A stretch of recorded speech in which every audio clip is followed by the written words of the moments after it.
I started mixed staffing 10 years ago to help educated women and minorities find employment. If we fast forward to where we are now, we ended up creating a division in 2013, 2014 where we advocated for people who had been in the prison system. In doing that, I found that individuals who face barriers to employment, they were our best employees. What we pride ourselves on is we look at people rather than not just the paper. I went to prison at 17 and I served 23 years.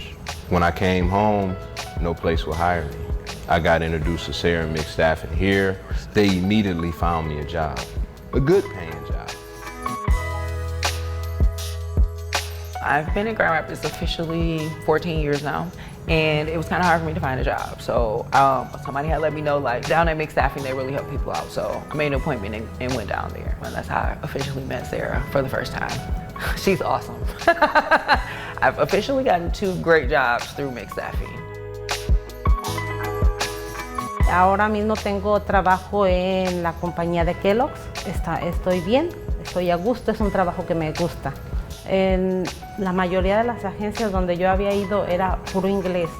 Aquí me agrada porque hay gente que nos puede atender en nuestro idioma.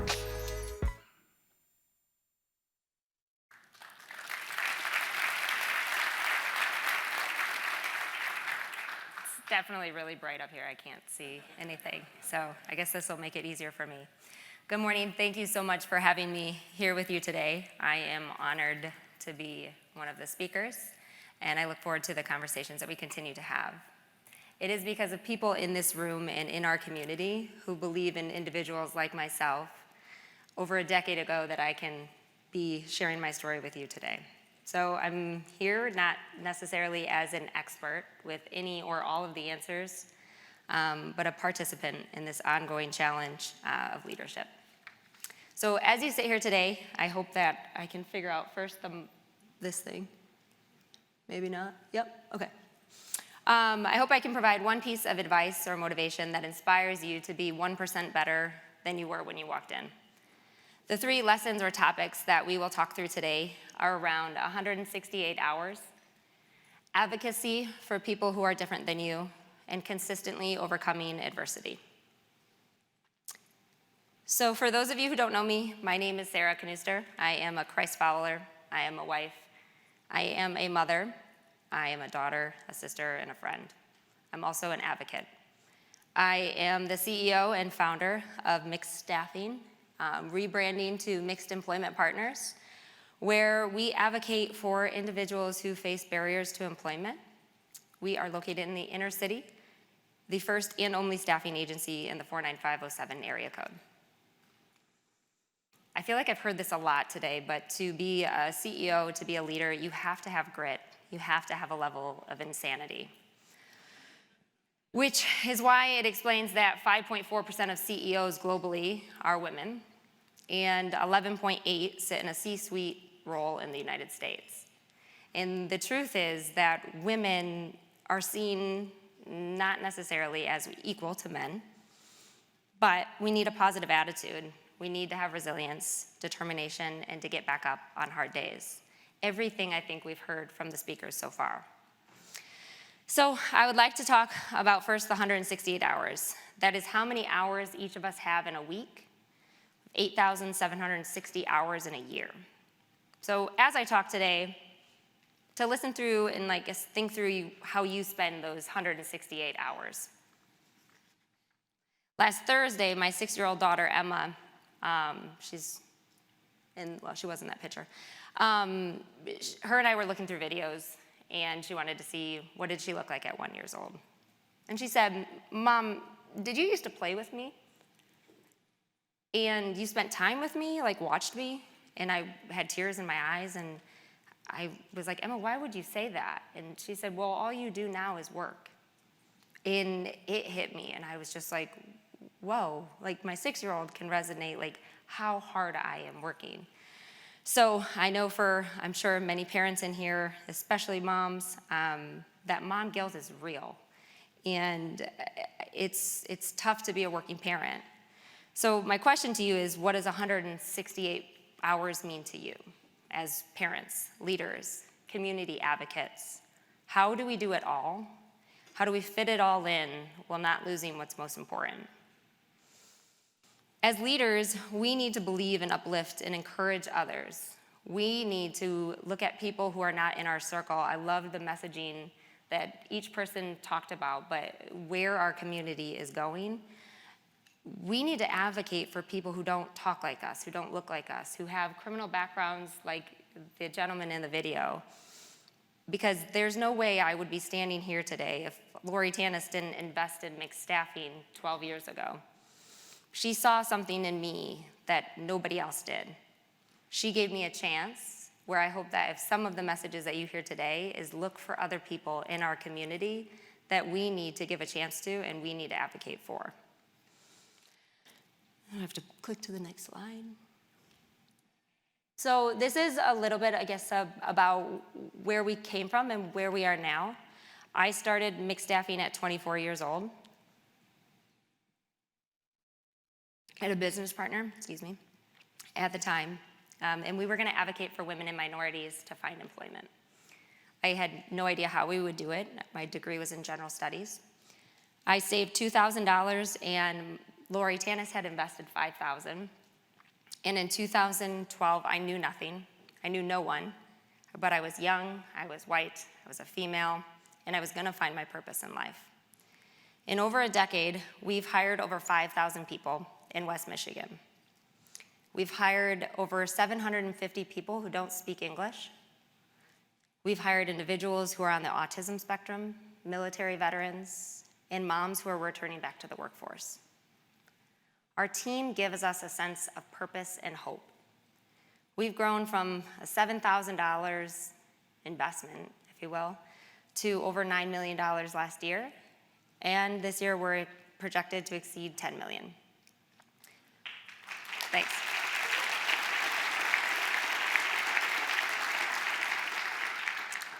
We've been able to make an impact in West Michigan, not just by being a staffing agency. We have been able to make this impact through advocacy and storytelling. I'm proud of the growth. I am very proud of the numbers that I just read off. I think that's super cool. But I would be lying if I said that I feel the work is done and it's complete. Every day, we turn away people because we don't have enough felony-friendly employers in West Michigan. We currently have a wait list of 100 felons on our wait list wanting to work.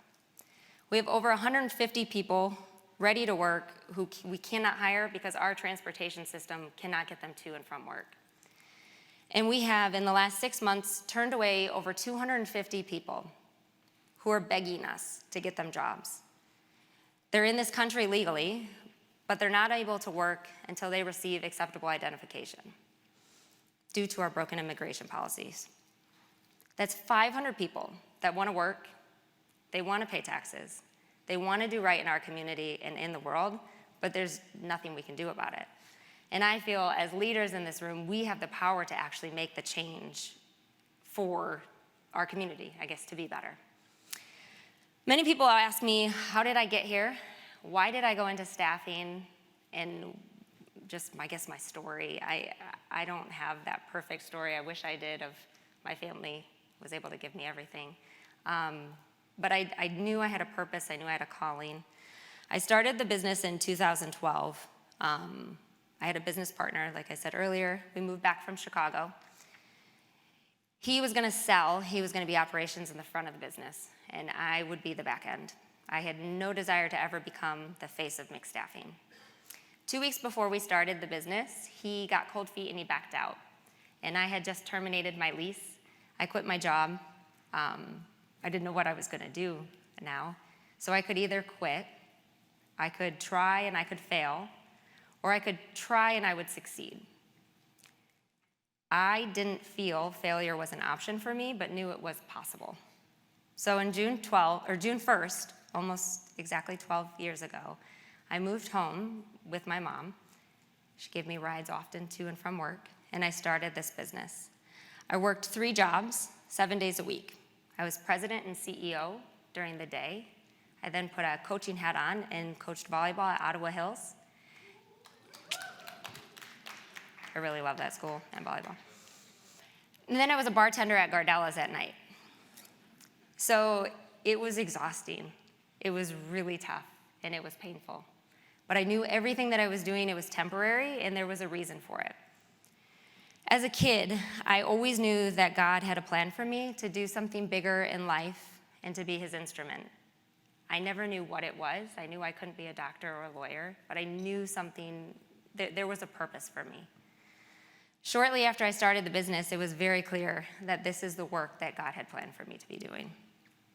I was able to actually help people go from unemployment and homelessness to have a job and pay their bills, to provide for their family. I was able to bring a smile to people's face and show them that there is good in the world. I think I'm supposed to go to the next slide. Maybe. So that's some pictures of us as we got started. In 2013, I had a felon come up to me and ask if I would get them a job, and I said no. I didn't really have a reason why I said no. I just said I don't work with felons. When I said that out loud, I questioned, why would I advocate for women and minorities? But I wouldn't advocate for somebody who had served in our prison system and who I never knew. I didn't know their story or how they got there. Once that situation happened, I decided I would give back to the community, and I created a program in the Kent County Jail where I would teach employability skills. And I met some really, really awesome people. The problem was that I didn't have any felony-friendly jobs. I really didn't have any jobs at all. But I knew I wanted to help these men and women in this program. So the night before our last class, I met a man. His name was Ross. He was the president of Crystal Clean. And he said, Sara, I will hire 5 of your best guys. And I was kind of, shocked, I guess, by that. And it took one person to say yes to me in 2013, for me to say yes and help 5 other people. So my call for you and for leaders in general is that it is really important that we help people and we say yes more often than we say no. We need to meet people where they are and support them on the journeys that they have. After I started the program in the Kent County Jail, we created a division specifically to advocate for individuals who face barriers. So that was mixed inclusive staffing. We would advocate for women, minorities, returning citizens, and those who, again, face barriers to employment. A thing that I'm often heard or told from HR professionals or business leaders is how much they love where we're located. They love our mission. They love the work that we do, but we can't hire a felon. And I can tell you confidently that in over 12 years, we have not had one violent incident among the felony population that we have hired. As CEO, wife, and mom, there have been many challenges, and like many of you leaders here, lonely moments. We can't be it all to everybody. We can try to be the best leader. We can try to be the best wife or partner. You can be the best mom, but someone is going to get the short end of the stick. It often feels, as business owners and CEOs, that we cannot win for winning. But what I do and what I can do is I can try to learn, I can grow, I can strive to be better and make a positive impact on any person I engage with in my 168 hours. When I think about adversity, see if I can get through this part. When I think about adversity and overcoming challenges, the lessons that I've learned, for some reason I get the most emotional, but it seems as you go through it, I push on and I push forward. I have been raised to know that in life, things can always be worse. I have a pretty positive outlook, and it's not what you go through, it's how you get through it. Do I look at my cup half empty or half full? I typically try to look at things from a half full perspective. When I was 6 years old, my parents divorced. My dad died when I was 17. I'd lost all my grandparents by the time I was 18 and had 2 close high school friends die before I was 21. I did not excel in school. I was often made fun of, and I was different. I was not accepted to any university or college outside of Grand Rapids Community College. I shouldn't be here today. I wasn't supposed to be here today. In 2014, I was 26 years old. It says to go to the next slide. Yeah, okay. In 2014, at 26 years old, I started to get really sick. At one point, I was in the hospital for a few weeks, ended up diagnosed with an unknown viral infection. I had a priest praying over me, kind of getting ready for the next steps. When I look back at that, it was a really scary day, but it could have been worse. I could have died, and I didn't. And then on December 13th, 2014, I was getting ready for a family friend's funeral, and my fiance's Great Dane attacked me, leaving me with 47 stitches in my face and an infected dominant hand. I had multiple surgeries. I had to fix what I felt was my identity in my beautiful face. My appearance was changed forever. I was in shock, I was in pain, I was frustrated. I didn't really know how to respond, but overall, my reaction was gratitude.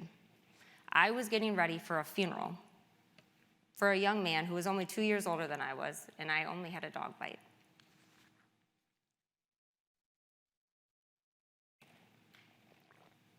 Oops, I'm gonna go back.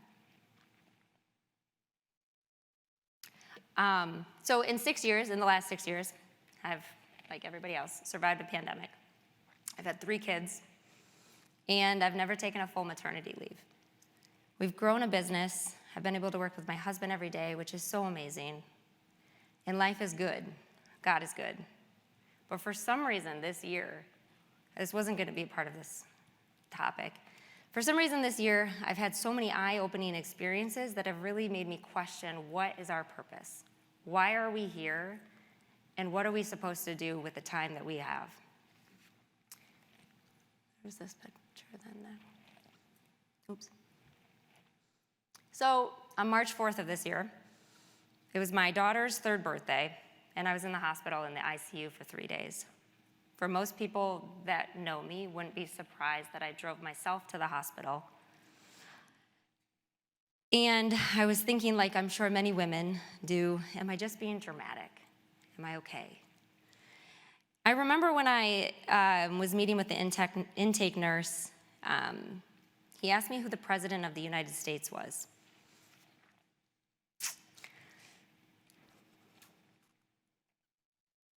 I knew this was going to be tough to say. When I couldn't answer that question, I knew something was wrong. I couldn't speak. The right side of my body was numb. And I thought this was going to be me forever. I'm a type A planner. I'm sure many leaders are. And I was really concerned about my business. I was concerned about my staff. I was concerned about my family. And I didn't know, I had every plan lined up. I had a life insurance plan in case I'm not here. I had, hey, here's my will and testament. I had everything. I never had something set up for myself in case I couldn't cognitively communicate and operate things, whether it's long-term disability or, it was really scary. So as a mom, I felt, am I no better than my alcoholic father who left our family for a drink and I leave my family for work? So again, I begin, and I've been thinking through this 168 hours, is how do I make sure that I can balance it all? As scary as all that was, I was very committed to a new lifestyle. This was in March, filled with health and wellness, a non-stressful environment, and I made it 1 week, which was pretty successful. And then I reminded myself that it takes 21 days to break a habit, and I still have a lot of work to be doing there. Because then a month ago, on my 9th anniversary, there's another picture of me in the hospital, I was looking forward to celebrating our anniversary with Jeremy on May 23rd, and I again was in the hospital battling pneumonia. And at this point, I became really frustrated. And I'm sitting in the hospital room as they're examining me in the middle of the night, and I'm sitting alone, test after test. And I just wanted to quit. I was asking myself, why am I working so hard and for what? Again, what is my purpose? I had my family asking me, Sara, what is it going to take for you just to slow down? And I still don't have that answer. It would be easy for me, and I'm sure as all of you have gone through adversity and overcome different challenges, to just give up. But as a wife, as a leader, as a mom, as a daughter, it is critical that I learn from these situations and I become stronger because of them.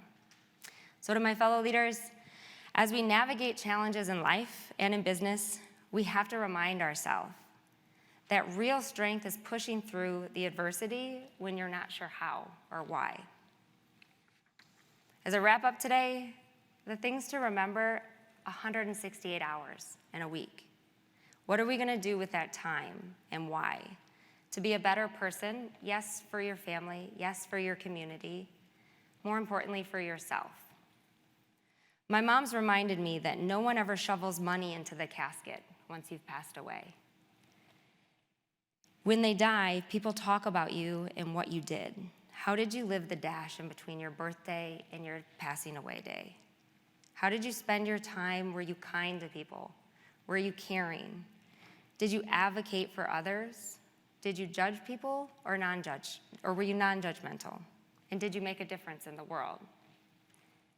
I feel we can listen to others, we can advocate for them, we can make a difference in the world.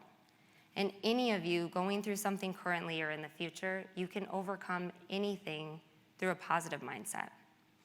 Be present, be where your feet are. Thank you for your time.